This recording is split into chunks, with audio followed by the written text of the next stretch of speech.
everyone, Andre with Andre the Alpha here, and today we're talking about Samson the Tyndalston Story. Now look, a lot of footage about this game was surfacing. I was generally hyped for it. I saw a gritty game with moody vibes that reminded me of Sleeping Dogs, a guy with nothing to lose, a rough city, and a hand-to-hand combat in a cool badass car. And on top of all that, $25, that's less than most DLC packs these days. So yes, I was locked in from the jump, but as we all know, hype and realities don't always shake hands, so let's get into it. This is my full review of the Tyndalston Story, developed and published by Liquid Swords, founded by the co-creator of Just Cause and Mad Max. Yes, the guy from Mad Max. So the pedigree is there. The question is, does this game deliver? So stick with me. We're going all the way through the story, gameplay, the world, the bugs, the price, all of it. So let's go. The story and the setup. So first, the setup. You play as Samson McRae,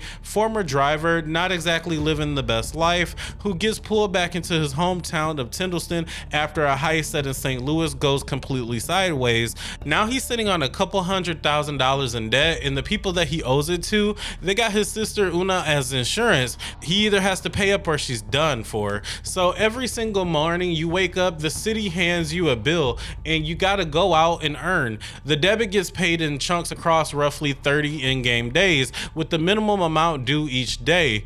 Miss your target too many times and debit collectors show up at your apartment, beat the absolute brakes off you before you brush your teeth, which is a brutal way to start the morning nonetheless. But honestly, I respect that. That's kind of a cool story mechanic. Now the story itself, it gets grounded in urban crime drama. Dark tones, street level stakes, nothing world ending. And while it doesn't do anything that you haven't seen before, it works. Samson as a character is solid. He's not the classic gravelly tough guy. He's just a man trying to handle every bad situation with a very tight deadline. That simplicity actually works in his favor. The voice accent is decent in the game overall. Samson himself carries the game very well. His sister Una can be a little corny at times, but it's not that bad. And the supporting characters you meet along the way each add something small to the world, even if none of them are particularly that deep. The story is told mostly through phone calls, family members, enemies, contacts, and they happen dynamically as you move through the city. It's not cinematic experience by any stretch, but it handles itself very well and it keeps me curious enough to push through. Now there is a game-breaking bug floating around where the story missions just stop coming. Like the game just stops completely. You just finish the first couple of chapters and then just silence. No calls, no new story missions, just grind. And if that hits you, it can be rough, but you end up playing the whole back half of the game without any narrative momentum. That needs to be patched ASAP, no questions down. Assuming that you don't hit that bug though, the story is decent, not groundbreaking, not nothing world shattering, not GTA level as much as the internet wants this game to be GTA, but for what it's worth, a $25 crime drama, it tells a serviceable, engaging enough tale. Now we're going to talk about the structure of the game, because this is what makes Samson different from your average open world title. Each day is split into 3 different blocks: morning, noon, and evening. You have action points to spend across these blocks, and doing missions cost some points. Most missions cost 2 points, some tougher ones cost 3, and once you burn through your points for the day, it's back to the apartment and you pay your debt. The cool thing about this system is that it creates real tension. Every action point matters, every mission is calculation. Do I play it safe and go for the easy cash, or do I risk the harder jobs and for a bigger payout? And if you're knocked out in the middle of a mission, you lose every dollar that you're holding, so suddenly that risky job doesn't seem so smart. It has a little bit of a roguelike system to it, so you're constantly moving forward even when things go wrong. You don't lose a ton of progress. The game is structured well enough that setbacks sting, but they don't feel catastrophic. The forward momentum is generally one of the game's stronger design choices. Where it does fall apart kinda is repetition, because you're grinding the same pools of mission across roughly 30 days. The cracks start to show very fast. You'll do the same vehicle takedown in the same spot multiple times, same delivery structures, same ambush. The game does try to mix it up. You got car chases, tailing missions, beatdowns, package grabs, and time trials, but there are only so much variety before it starts to feel like a loop that needs more content to support it. If the story missions were flowing flowing and consistency, this would breathe a lot better. The daily grind is clearly trying to sit aside a narrative dip along chapter beats. Without that, it becomes obvious pretty quick that the missions pool needed more depth. Now my favorite part of these reviews, combat. This is the heart of the game, and it's a little bit of a mixed bag with this one. The decision to strip out guns entirely was intentional. Samson fights hand to hand, full non-stop. Only a couple of enemies in the whole game have firearms, and the best thing that you can do when they pull it out is run. The threat is real and it keeps you honest. It's a Yaka-ish philosophy in that way. Your fists are a tool and the world itself is built around it, and when the combat works, it actually feels pretty damn good. You got light attacks, heavies, dodges, parries, and environmental weapons, pipes, bottles, bricks, wood slacks. You can throw them, swing them, and use the environment to your advantage. There's a finisher system where you deplete a second health bar to land a brutal takedown, and there's an adrenaline rush mechanic that gives you damage boost when you achieve it. The hits feel very weighty. There's real impact to landing a heavy combo, and some of those finishers look absolutely nasty in the best possible way. But here's where things starts to crack. The lock on is soft, like super soft and shaky. You're sort of just aiming at enemies and hoping that the camera agrees with your life choices. Heavy attacks have a long windup that enemies can just sidestep and counter while you're still mid-swing.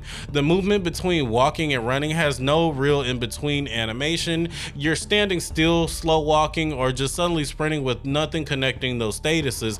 It looks pretty janky. The camera during multi-enemy fights is probably the biggest issue. It can get tangled up in a way that you generally can't track what's happening or who's swinging at you. In a game where a few clean hits can take you down, losing sight of enemies because the camera decided to do its own thing is brutal. Enemy AI doesn't help either. Half of the times the enemies are just standing around waiting for you to punch them.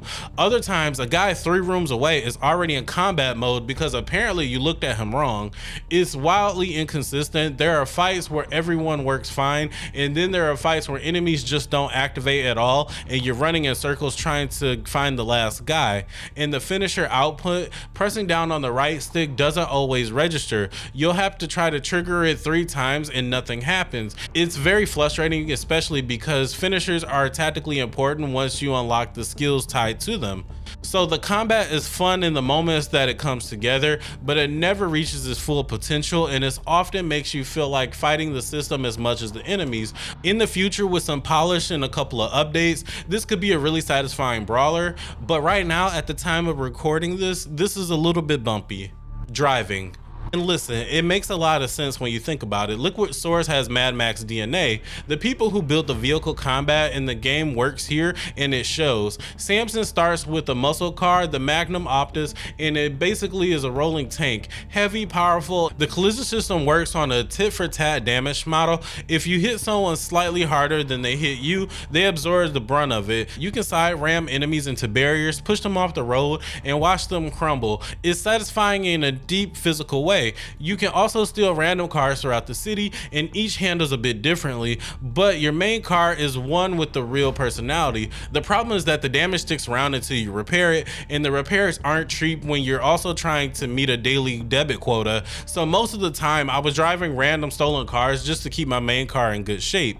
The chase missions where you're ramming enemies off the road aren't exactly Burnout. It's not that stylish, it gets the job done and it feels fun. The nitro boost adds to it, power slides feel good and fast. The driving is mostly polished part of the entire game, but if they built a little more variety into the car combat, maybe some actual weapons or some more mission structures around it, this could have been the real standout here. The world and the atmosphere. So let's talk about Tyndalston, because the city is legitimately impressive. It's dark, dirty, depressing place, and it fully commits to its identity. Gangs everywhere, people hooked on a street drug called the Whisper, and the whole infrastructure of the city feels like it's falling apart for 100 years and nobody bothered to fix it.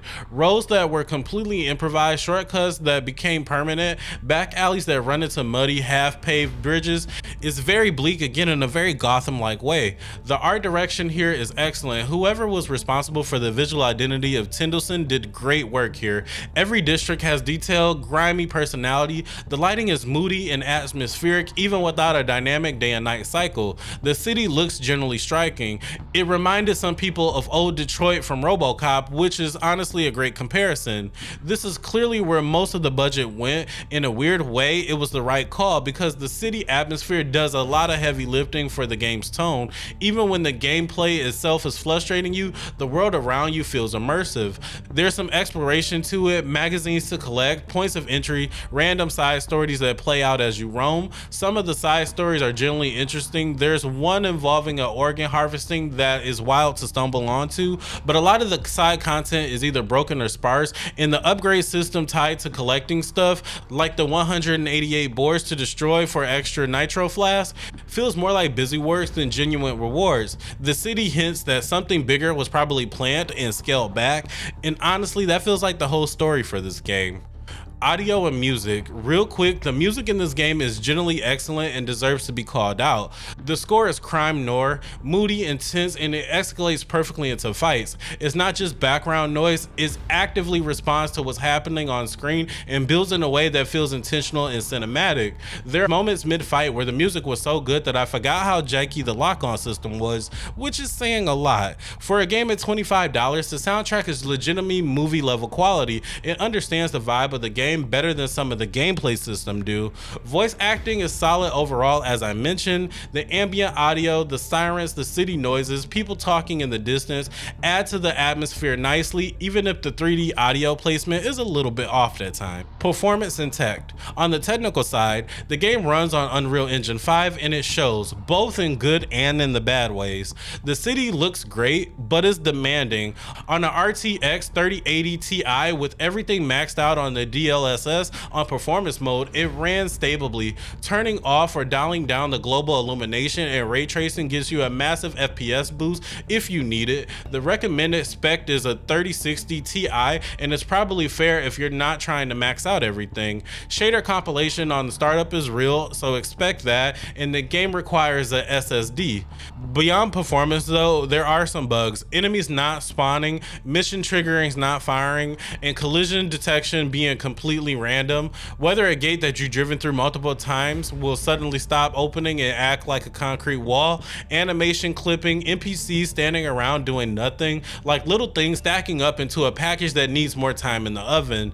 The game did get patches during review and they helped some of these things, but the core AI and the collision issues aren't the kind of things that you can patch overnight. So where does this leave us all? Samson: A Tyndalston Story is a game with a generally great idea at the center, a daily debit paying loop with real consequences set aside on one of the most atmospheric city environments that I've seen in an indie studio in a while. The driving is legitimate, the music is excellent, the world does have soul, and the story, when it's working fully, is engaging enough to have a full playthrough without being bored. But to be honest, the game is held back by a lot of bugs, rough combat system, and inconsistent AI, a mission pool that wears thin, and the clear signs that development process had to scale back a lot more than anyone wanted. The developer had to lay off half of their team mid-production, and you can feel where the original versions got trimmed. At $25, the calculation is different than it would be at $60. You're not being asked to pay full price for a finished product, and what's here, the atmosphere, the driving, the structure of the daily grind, does enough to make the price feel honest. But right now, as in the state, it needs some work. The game-breaking story bug alone is the reason enough to hold on for a patch or two. Liquid Swords puts in the time and the critical issues that this could become a generally enjoyable hidden gem. The bones are here, so my take, if you're patient, wishlist this game and wait for a couple of more patch. If you're okay with some rough edges and you're just on the hunt for something with atmosphere and a cool premise at a low price point, this might be worth driving in now and knowing what you're getting into. Either way, keep an eye out on this one, because if they patch it up, Samson could be exactly what they're trying to. So that's gonna do it for this one. If you enjoyed this video, drop a like and follow. It really does help me out when you guys subscribe. I love when YouTube just gives me money for yapping. And until next time, I put out reviews and impressions and breakdown consistently, so never miss out what's worth your time and what isn't. Hit that notification bell. Find me on Twitch if you want a game with me in real time. But until next time, stay smart, pay off your debt, and stay alpha.